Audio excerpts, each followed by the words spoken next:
Hello, and welcome to another episode of Video Game Reviews.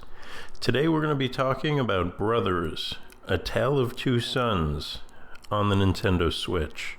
This is actually a re-release of the game, which originally came out in 2013 on the 360 and the PS3. I had the demo on my 360 back in the day, and I enjoyed it, but I never got around to playing the full game until I played through the Switch version just within the last week. So, what is it? Well, it's a little difficult to put in a box, but I guess I would compare it to, it's almost like a 3D version of like a Limbo or Inside, one of those games by Playdead Studios. It's almost like a 3D version of that, but I would say for most of Brothers, it is less creepy than either of those two games, although it does get pretty heavy and pretty dark at a few points in the game. But anyways, so with that in mind, I guess I would say I would call it a 3D puzzle platformer, although to be fair, there's not really a lot of platforming, and we'll kind of touch on that in a little bit. But it's a 3D puzzle platformer with a strong emphasis on exploration and environment. The environment design is very strong here, I would say, especially if you're considering the time period that it came out in and the fact that this was an indie title. It was very, very impressive for the time of its release, and it still holds up pretty well today. When I say that there's a strong emphasis on exploration, that may not be, depending on how you take that, that may not be entirely accurate either. You don't actually explore much, since the map of the game is actually pretty linear for a 3D game especially.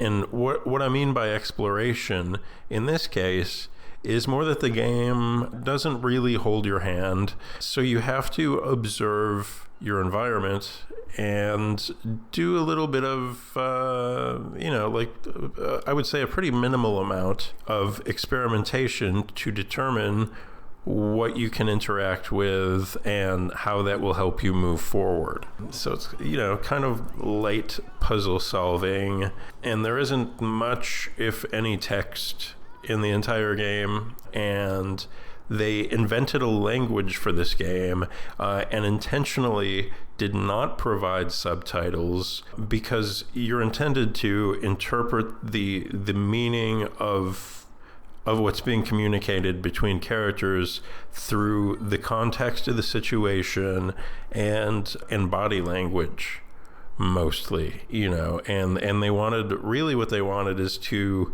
allow the gameplay and the interactivity of the game itself to kind of tell the story, and I feel like they pulled that off with a pretty strong success in this case, I would say. Also, I'm not going to say a lot about the sound design, but I would say that the music here is like fairly strong.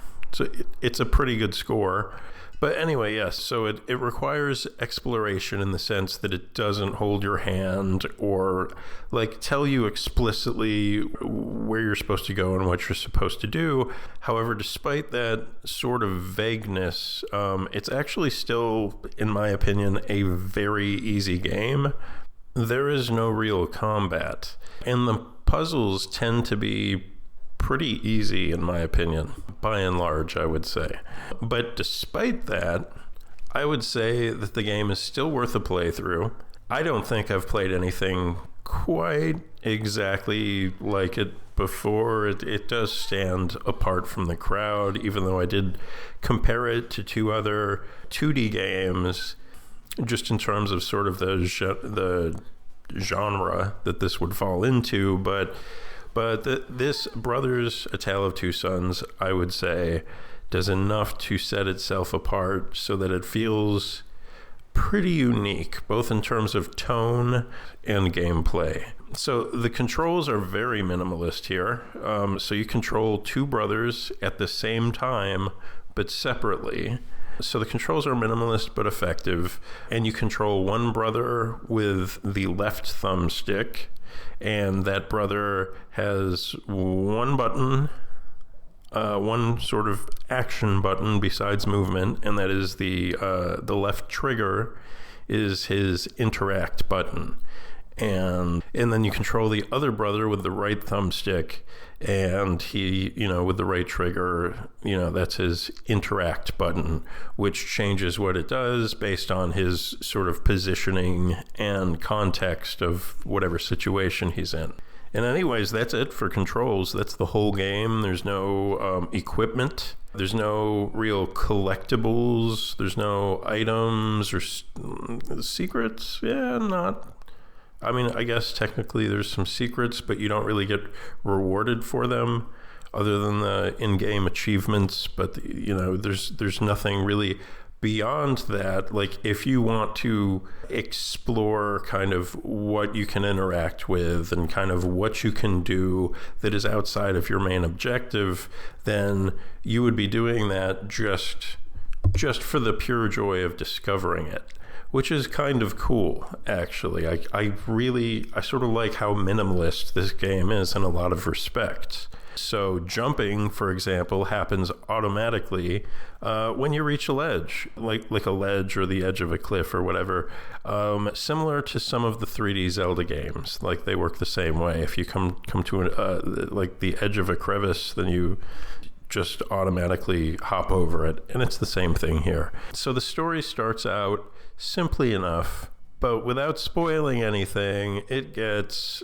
in my opinion, extremely heavy towards the end. And I'm not going to spoil anything, but trust me, if you give this game a chance, definitely see it through to the very end, because that's honestly going to change your perception of the entire game. It's about maybe about 3-ish hours long, I think, but totally worth the money in my opinion. So Brothers: A Tale of Two Sons costs $15 normally, but it does go on sale sometimes, and if I'm not mistaken, I think I got this game for like $3 and change. So, it can be had on some very deep sales, and I would say, at a minimum, if you haven't played this game yet on one platform or another, at a minimum, stick it on your wish list and wait for one of those sales, and then definitely snap it up and give it a playthrough. It's an experience. The game is an experience. The gameplay is, like I said, it's minimalist. It's not the best game in the world, in my opinion. It almost borders on being a walking simulation, but I kind of feel like if you're a fan of indie gaming, like, at all, or if you are a fan of video games as an artistic medium, then you almost have to play this game once, I would say, at least. But, so yeah, stick it on your wish list, wait for the sale, or honestly, if you paid $15 for this game, I would say that it's worth it. I would say that you're not going to feel like $15 was a ripoff for this. It's a quality product. Now, the game is 9 years old, and it does show, but it's still a decent looking game, in my opinion, due to what I think is pretty cool environment design. It is also worth mentioning that there is a well-known glitch at the end of Chapter 2, which, if encountered, does not allow you to progress to the boss. To overcome this, you can't just load from the checkpoint. You have to start level 2 all over again, which, once you know what you're doing from the first run that you've already made through level 2, it only takes about 10 or 15 minutes to get back to the point where the glitch happens, and then hopefully move on to the boss, and then on with the rest of the game.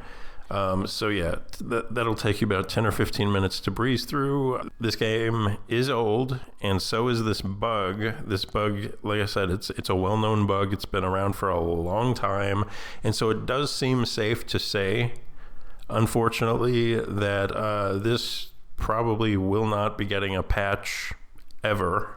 which is unfortunate. So you're just stuck with the workaround of restarting level 2.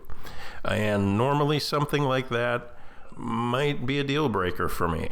I'm not a PC gamer, and of course back in the day, bugs like this were almost exclusively something that PC gamers had to deal with. Like, bugs in a console game wasn't really something that at least I ran into all that often. So I have a pretty low tolerance for bugs like that. But this game is so unusual, it's almost like required playing, I would say, that I think it's still worth experiencing, even though you probably may have to deal with that bug. I ran into it.